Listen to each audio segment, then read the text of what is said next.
but it's true all over the world. I mean, unemployment among people between 18 and 35 in Spain is around 35 to 40%. So many countries have that problem. And she's right about usually they wouldn't want a Chinese lady to go off and marry a foreigner because they need it at home to fill the 2-to-1 ratio that she talked about. You know, incidentally, aside from that, you know, all of the men, many of the men have left Mexico to go into the United States as illegal aliens.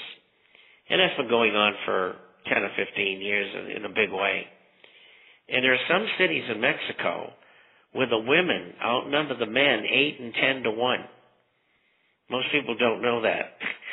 So if you're looking for a beautiful wife and you live in the United States and you can get to speak Spanish, it might be a good place to go if you want to meet somebody nice. Amen to that. I heard you. Going on, Betty comes back in and she says, we missed the part where I where I asked a question about the unemployment rate is 30% turnover. Does Mr. Chapman realize that the turnover rate in big companies in China is over 30%, and that's about 3 times what it is in the United States, costing the companies in China a vast amount of money for training and recruiting? What is that doing to the Chinese economy? Well, it's not helping, but, you know, they treat them like slave labor, too. And the Chinese, as the economy gets better, say, hey, I'm not going to take that anymore. I'm not going to work for Company A. I'm going to go over to Company B over there, who treats their employees like human beings and gives us a little bit more money. And so that's why you're getting the turnover. The management is too darn greedy.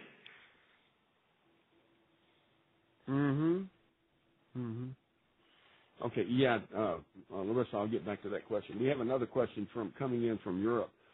It happens to be from Switzerland. Was it Switzerland? I got to find it. I'm sorry, Mr. Chairman. When you get lost in the highway between Geneva and Zurich, is that it? A landlocked country with them in the mountains. Mr. Chairman, the Swiss economy is expanding faster at a faster pace than the other Euro countries. Can you explain why the Swiss economy? Because there's really nothing here except snow and more snow and a lot of vacations. Well, first of all, I lived there for almost 4 years, both in Geneva as well as Zurich. And I speak French and German, so I get along pretty good. And so I understand how it works over there.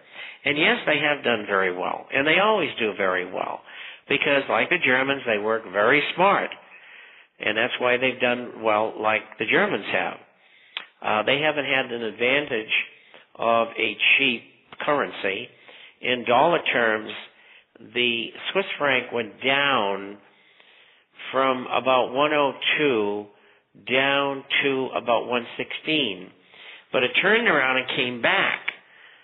And as it comes back, their goods get more expensive. I don't have today's close, but the Swiss franc was trading just over 1 to 1 yesterday. And that probably is going to continue at that level. And the reason why is it's the premier currency in the world and has been for many, many years because of the innovation, education, hard work of the Swiss. And it's as simple as that. You know, they know how to make money, and they know how to work. I remember when I was working in Geneva, I would get into work at 7, and I'd work until noon, and we'd take 2 hours off for lunch, and I would leave at 5. Well, that's one heck of a long day. It's 8 hours, but you get that 2-hour interval where everybody goes out and has a large lunch and has very small dinner usually. But they're very, very hard-working people, as are the Germans. There are many other groups of people that are as well, but they seem to have a knack for work and great productivity, we'll put it that way. Understood. I have a question from Mr. Chapman. Gold and silver. Guys, if you put your questions in all capital letters, I'll be able to find them better. Gold and silver are both in backwaterization. Who does Mr. Chapman suspect is shorting gold and silver?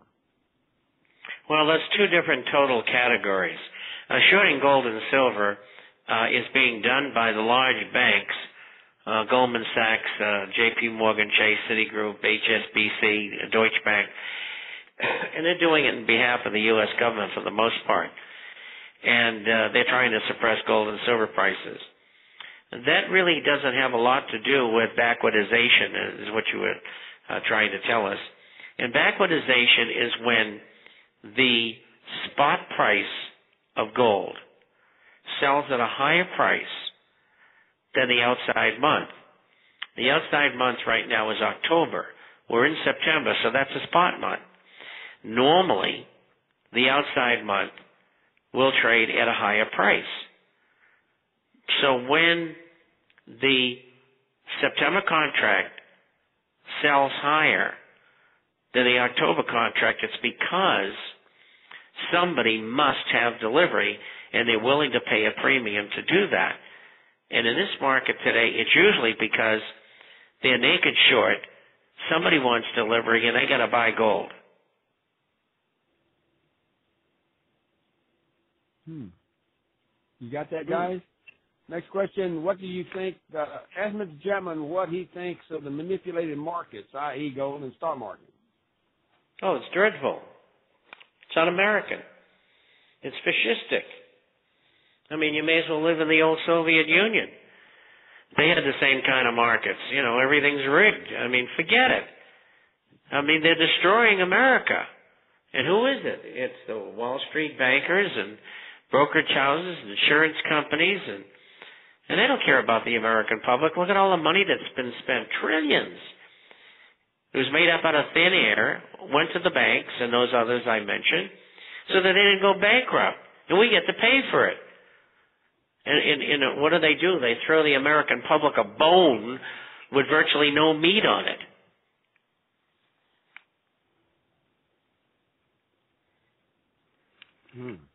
You got that, guys? I'm looking for your questions in here. You got remember, I'm having a real difficult. I'm gonna have to get me some new glasses here. These guys are getting at me here, left and right.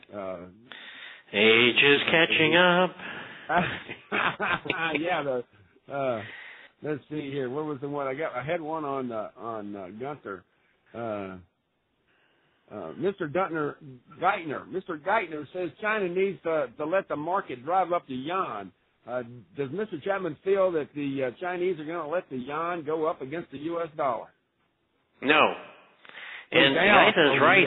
Geithner is right in this point, and all the other countries are doing the same thing, and they've been screwing us for years. And it's about time we put tariffs on goods and services and screwed them a little bit. Well, that sounds reasonable. And we bring back the $8 million jobs that were stolen from us by free trade, globalization, offshoring, and outsourcing, and it's a key to making America healthy again. That is the key. We have presidents out there in the past that have brought this nation out of big time. The last president to almost get the debt totally paid off was who was it? Chester A. Arthur in 1884. He almost got the United States completely out of debt, and the only president that ever got us free of debt was Andrew Jackson. Like a drunken sailor, the racist bond market is about to take a dive and become a little crazy out there. Betty in California says the bond market's starting to bump into tables and taking off with color jokes, etc. Do you think a $950 billion euro emergency backstop gobbled together with the European Union and International Money Fund in May was the answer to Europe's debt crisis? No, of course not. They're just bailing out all the banks. And it's not going to work. And, does Europe want to be in bondage for the next 50 years? I mean, they can't pay that money back. And it should have never been lent to them in the first place. Okay, for Lisa in Seattle says the schizophrenia following such a pattern of credit crisis in the end game is becoming all too predictable after listening to Mr. Chapman on several shows during the week. Ask Mr. Chapman what's the best thing to do and who are the best people to see to invest $2,000 and $3,000. Well, I think the best thing for you to do is contact me, and I'll give you a coin deal that will be honest with you, and I think you should buy some gold and silver coins. Mm-hmm. I have a gentleman here from Arkansas. He's fed me some information on a private phone line. Says, Mr. Chapman, I don't have a computer, and I sent a message to Drew. I don't know if you got it. If you could, but, can you call me? Is that the one you sent to me? That's the one I sent to you. Yeah, I called him 3 times. He's not home. I'll call him until I get him. Okay, the best time to call him is in the morning, Mr. Chapman, before 9 o'clock your time. Okay. Okay. Good enough. That'll get that one. Let's see. I had one more question here, and but we got to go. That's about the end of the show, Mr. Chapman. I don't think we got enough time for anything. I want to make sure that you take time out and do go play a round of golf this weekend. We're having a lot of rain here in Arkansas in this part of the country, and I hope you're able to get away and not get inundated with all that flooding from that latest hurricane. Are you all right down there? Yeah, we did have a lot of rain in the last couple of days, but it seems like it's gone away, so that's good. Okay, and here is another little question here. Ask Mr. Chapman, is he getting any problems from the government or the financial industries because he's doing so many shows during the week and bringing forth people the truth about the finances? And tell Mr. Chapman we really appreciate his coming on your show. We also see him on many other shows, and we understand that what he's putting forth is plagiarized, as you so said. So ask Mr. Chapman, is he getting into any big, deep doo-doo? Deep doo-doo? Well, it started in 1967, and they've never let up. And they don't like me telling people the truth, and that's just too bad. And it's one of the reasons I don't live in the United States. Okay. Mr. Chapman, for those of us that are retiring right now, is it best for us to search out and find countries where our money is easily expanded, and where would that be? I've heard him say that to look at Mexico and other countries, but I'm afraid of all the drug deals in Mexico. Well, every country has its problems. You just go to parts of the country that they don't have those problems. But there's Panama and Costa Rica, and Chile, good places to go. I find that Australia used to be very good, but I know people who are leaving Australia because of the kinds of government and taxation, and it really surprised me. And in fact, some of them are in Ecuador, and because we have subscribers everywhere, and so we hear all kinds of stories about what's going on. Amen. Well, this is our land, Mr. Chapman, and we stand and fight for it. I appreciate you being on the air with us, and we'll see you next week, sir. You got it. Thank you all for listening. Bye-bye.